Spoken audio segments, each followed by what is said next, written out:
Hey guys, #1 Marmaduke fan here, looking at Hallowed Harvest issue 1. Wait a second, this isn't a Deltarune video? What is this madness? So, tonight at 8 p.m. Eastern Standard Time, 7 p.m. Central Standard Time, I'm going to be interviewing some of the writers and artists involved in the Mythoverse Hallowed Harvest project. Issue 2 is currently being crowdfunded. Hallowed Harvest is a series of short stories connected to the Mythoverse indie comics. The Mythoverse indie comics are 3 separate stories, Mythics, Changeling, and Adobe Kroger, all of which take place in the same universe, all of which are sort of written and created by different creators. And this is one of my favorite indie comic projects because it's one of the first expanded universes I've seen in indie comics. And Hallowed Harvest takes that to the next step by letting several other individual creators who are either friends of the Mythoverse creators or who were fans of the original Mythoverse series, adding their own little short stories to the universe. It's a Halloween book. It's a very spooky book indeed. And each of the stories kind of has their own flair or individual flavor to it. And a lot of them are self-contained stories, but also potentially setups for larger adventures within the broader Mythoverse universe. Since they are kind of just spooky short stories, I'm not going to give you like the full play-by-play of each one of them. I'm just going to talk generally about the thrust of the story and the thrust and the artistic presentation for each of them. So October 1987 by Dylan R. Fagan focuses on the Paladins. And the Paladins mostly come into the Adobe Kroger novel in comics. And what's kind of interesting about them is they fight vampires. They're a religious order. They feel like a very Catholic or at least a very ancient Christian order that fights vampires. And there's internal tension within the Paladins. Some guys join the Paladins because, you know, vampires and demons murder people and they just want to protect people. There's also a bit of a old school doctrinaire, what do you call it? Maybe overly orthodox problem with the Paladins, where sometimes they're a little too set in their ways, or they have a hard time dealing with anybody outside of their structure. So it makes for some really good drama. Like, I actually like that the supernatural element is played up. It's not a scientific explanation of zombies and vampires. It's a very ancient medieval Christian idea of Paladins versus zombies and vampires, but there's also maybe a little bit more dimension to the characters. So this follows 2 of the Paladins investigating a vampire attack. There's some really neat stuff with the color where it kind of like punches up the color to create almost like a dramatic Samurai Jack feeling. And it leaves us with an open question about what's going to happen with these 2, and will these 2 be fighting in the future? And is their kind of like black and white view of the world going to continue to operate in the future? The second story, Maze of Dolls, written and illustrated by Peter Niederbrock. It's a very genuinely terrifying story. I kind of like how it has its own, you know, sort of sharp cartoony style. I like how the protagonist is, you know, a bit of a plumper kind of girl, kind of has like the shadow under her eyes. So she goes investigating a maze of dolls, and spoiler, there's a lot more to the Maze of Dolls than would appear on the surface. So very disturbing little story. There's a great moment where she's facing off like a psychopath, and she like analyzes the psychopath, how the psychopath is holding the gun, and realizing that the psychopath doesn't really know how to hold a gun properly, no trigger discipline. So I love that kind of stuff where when there's a fight scene, there's actually some thought put into it, right? And how she's going to get out of the difficult situation.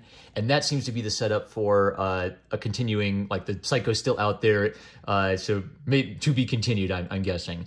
Port of Call, story and art by Forrester. This one's really interesting because it's set in the 1940s, and there's a really genuine attempt to recreate a 1940s feel for a horror comic. I think a lot of modern comics that recolor old comics, they just take the paint bucket and fill in everything with a flat color, but this creates a kind of like old-timey paper texture. It feels like an old, faded book. The style of narration fits with old-timey horror books where the protagonist, you know, has a bit of that Sam Spade internal monologue about these dames and their scars and Glasgow smile. So it feels very authentically 1940s. Now, there's a framing device where it's a story within a story, and it's two kids telling a ghost story. So we're left off not too sure if this is something that really happened or if this is just a rumor, and it's actually the kids telling the story who will be the characters. So I guess it works because A, it's a nice little horror story in and of itself, and B, it leaves us with an open question that could be developed later in the broader universe.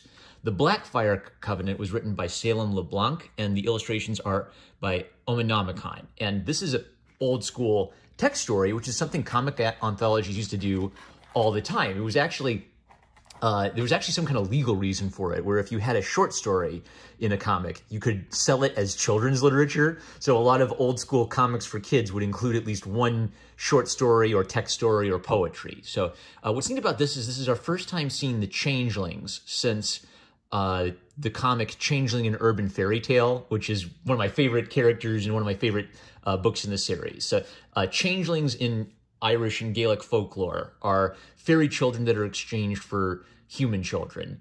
And it involves the protagonist, Theo, looking for his friend Amy, who was lonely. He was ignoring her, and he finds out that she's joined a cult. And suddenly the cult starts appearing in the news when cult members start burning each other in the streets. He infiltrates the cult meeting. There's some real creepy supernatural stuff going on that he can't explain.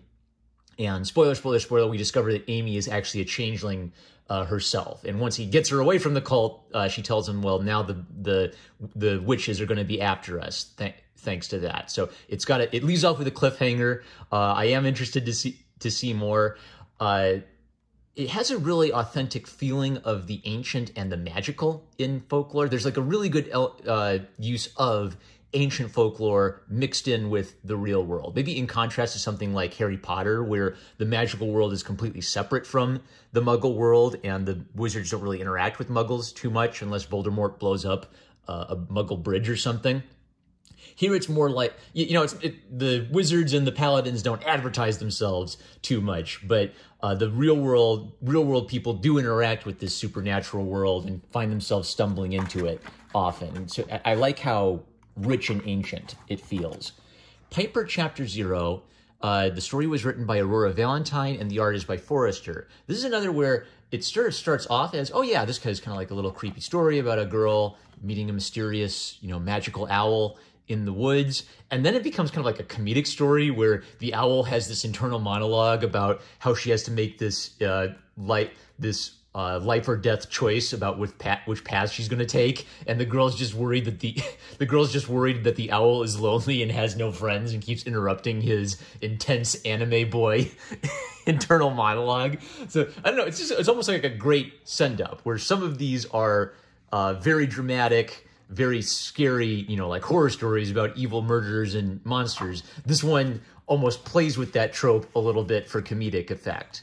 Halloween Traditions, written by James Stern, art by Jacob Grazik, is another kind of tonally different one. So this is almost just like a sweet little wholesome story within the Mythoverse, just about like a group of kids who like to go out to the graveyard on Halloween and scare each other with spooky stories. And one of the girls is brave enough to stay behind when all the other kids get scared, and she runs into some of the fairy creatures in the graveyard. And instead of like getting eaten or terrorized or anything, they just invite her to their own little Halloween party. So it would be good to read the main Mythoverse books to kind of follow some of the lore of this world and the different groups.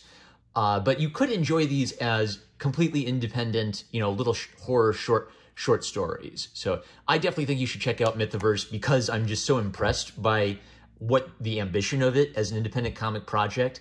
Hallowed Harvest is a great example. I think say you're writing your own comic project, it's really good to have a good relationship with your fans. And in this case, they're even actually encouraging their fans and people who've supported their work to contribute to the universe itself, which is also really interesting to me. So I think you could learn a lot from the Mythoverse team, and if you like spooky little short stories with a strong element of the supernatural and both the super scary ones and kind of like the wholesome and sweet ones, I would definitely check out Hallowed Harvest, and I will link to the crowdfunding campaign for Hallowed Harvest Issue 2 in the description below. Join us tonight when I'm talking to the creators, and I'll ask them all sorts of questions about this book. With that, I'm number one Marmaduke fan. I love you guys. Catch you later.